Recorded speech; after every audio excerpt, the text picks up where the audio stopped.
Problems are a sign of life. Your relentlessness to solve those problems is what will make you a successful business person or entrepreneur. And unless you get addicted at solving problems, now, by the way, try to solve all your problems, you have no time. You got to solve the most important problems. There's going to be problems you don't solve initially when you're growing your business. If you solved everything, you'd have no cash flow.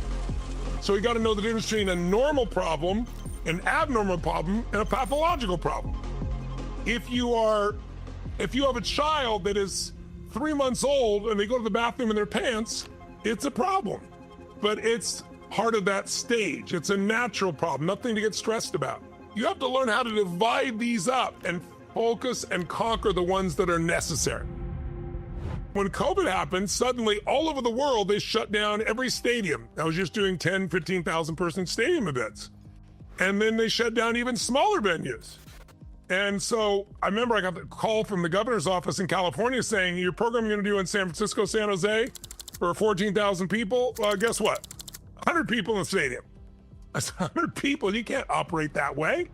But sure enough, they said, that's what you got to do. I was like, well, I couldn't do that. So I was like, forget it. I'm not going to let them stop me. I'm relentless, right? I want to solve this problem. We're going to move to Vegas. They're never going to shut down Vegas. So we got 14,000 people over a couple of weeks to move their schedules, book their rooms to go to Vegas. And guess what happened? 10 days out of our event in Vegas, they shut down Vegas. Like, oh my God. So I said, we're going to go to Texas. The governor said he's not going to bend. I have a friend there has a church in Houston, has more than 15,000 seats. We'll move to Houston. We're going to make this work. Sure enough, 10 days, 12 days out, it was 12 days out, they shut down Texas. I thought, we're going to go to movie theaters. We'll go to 14 other movie theaters. They let you put 10 people in each one. They'll have a big screen, they'll have great sound, and at least they'll have 10 people to interact with. And then they shut down the movie theaters. So I built the studio, and that's how I went from solving that problem. And not only that, but then the seminars grew 25,000, 50,000 person UPWs, 60,000 was the last one we did. So every problem opens up a new opportunity if you have the right psychology, if you're relentless in the way you go about it. I believe the most important skill, one of at least top 3 most important skills in life, is the ability to make decisions. Anybody can make a decision when it's easy, but when it's tough. And so when you think about decisions, it's not your conditions that control your life, it's your decisions. Do you decide to give up? Do you decide, like the example of Robert? What did you decide when they said we won't hire you? What did I decide when they said you can't use our stadium, right? Decisions. But really, a lot of people make decisions and don't follow through. From the moment you decided you were committed, you didn't just decide, you were committed. What's the difference between a decision and a commitment, okay? Decisions are made in the moment. Sometimes it's the easy decision you make in the moment and you follow through. First part is to decide. That means to cut off any possibility except the thing you've committed to. When you make a decision, it comes from incision, right? In Latin, it means to cut off from. So it's like you don't give yourself an option. I always tell people, if you're going to be successful in business, if you want to take the island, you better burn the boats. Because as long as you got a way to go back, you're not going to resolve to move forward. But there's a step even further that some people actually get to, and it makes life so much easier. It's called resolve. Resolve is when you don't just decide, but you take a next step and you take it into the future. It's not just right now I decided, it's like, no, I'm committed to do this through time, no matter what shows up. What does it mean to resolve? Not just decide you're gonna do something, not just commit you're gonna do something, but to completely resolve that this will be. This is done. I remember my teacher, Jim Rohn, used to say, he asked people one time, he asked an audience, you know, what does resolve mean? And this little girl raised her hand. She was only like 13, 14 years old. She said, I think resolve means promising yourself that you will never give up no matter what. And he said, that's a great definition. Resolve means it's done. Now, the last part of decision making, I think it's really important to understand it's all about energy. Now, that's not so it's rah-rah. I've never been into positive thinking.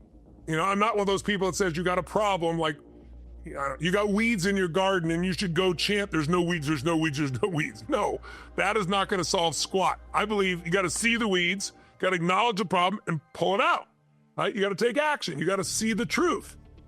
But what a lot of people do is they just try to, you know, poo-poo it and be happy about it. That's not my approach. I believe you gotta see things as they are, But if you're a leader, you got to see it better than it is. You can't see it worse than it is, which is what most people do. They see it worse than it is because they're afraid of failing. So they go, oh, it'll never work, it never does, the economy's this, the person's that, interest rates are that. They come up with all these reasons. Underneath it all, they're afraid they're gonna fail and they feel like they're not enough. But if you can trade that out, instead say, okay, I wanna see it as it really is, not exaggerate the problem. And now I gotta see it better than it is because I need to create a compelling future. Jot this down. Anyone can deal with the difficult today if they have a compelling tomorrow.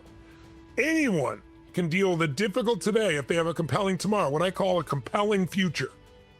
So your job is to create a compelling future for yourself, for your business, for your family, for your employees, even when it's tough, even when the media is telling you the whole world's gonna end, right? And by the way, they're not bad people. They're just doing what they're paid for. They're paid to get eyeballs. They have to make money for shareholders. Shareholders only make money if you give them attention, and then they'll fear sells. That's why they do it. It's not because they're bad people. So if you and I are going to take back control of our lives, if we're going to execute on our dreams, if we're going to go to a different level than we've ever been before, then we have to put ourselves in a position where we put ourselves in a higher energy state. Because in a low energy state, negative thoughts surround you. If the idea is I got to see it as it is, see it better than it is, that's what makes you a leader. And the third step is make it the way you see it. That requires strategy. But you're not going to do it unless you have enough energy. And there's a common problem around the world. People became more passive than ever before. They don't even want to drive to work. They don't want to have to get up to do anything. They don't want to dress up in any way, shape, or form. Now, I'm not saying that's bad, but what's when you do it all the time, something interesting happens. Your energy lowers, and you get really comfortable, but comfort doesn't produce drive, and without drive, you don't really produce extraordinary results. So even when you're going to learn something, it's real, or make a decision, it's really important you get yourself in a strong state.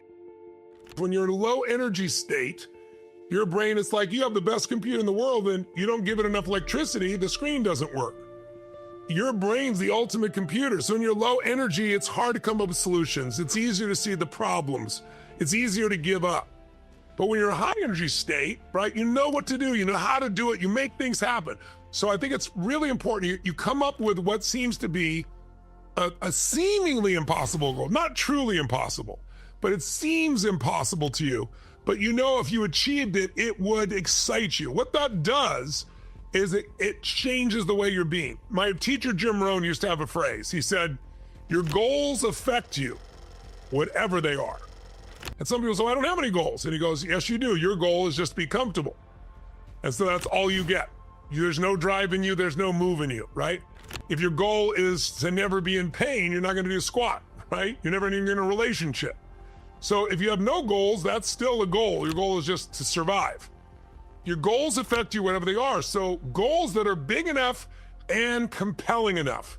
And what's compelling for one person might not be for the other. It's what's compelling for you.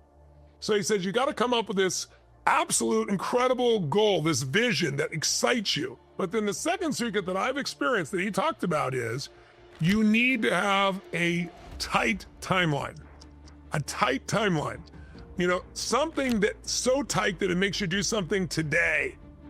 So if you say, in the next 10 years, I'm going to do X, Y, and Z, and you wake up today and you go, oh, I'm going to do that in the next 10 years. There's no reason for you. There's nothing compelling you to do something today. But if you say, I'm going to do this the next 10 years, but that means in the next 36 months, the next 18 months, the next 12 months, I got to do this step that's so big towards the bigger step, then I got to think differently about how to achieve that. Who's ever been in a state where you couldn't remember your own cell phone or your email address, or now you know the answer, but when you're in that state, you just can't remember. But within a few minutes, if you move around, you change your state a little bit without even knowing you're doing it, you remember. Well, how many of you have also been in the opposite state where you got on a roll, where you were flowing, like, I don't care, you're hitting a tennis ball perfectly, or you're doing a talk, and everything just went so smooth, so great, that you looked at yourself and said, I'm impressed, I did that, that was me, right? So you're the same person. The only difference is the state you're in.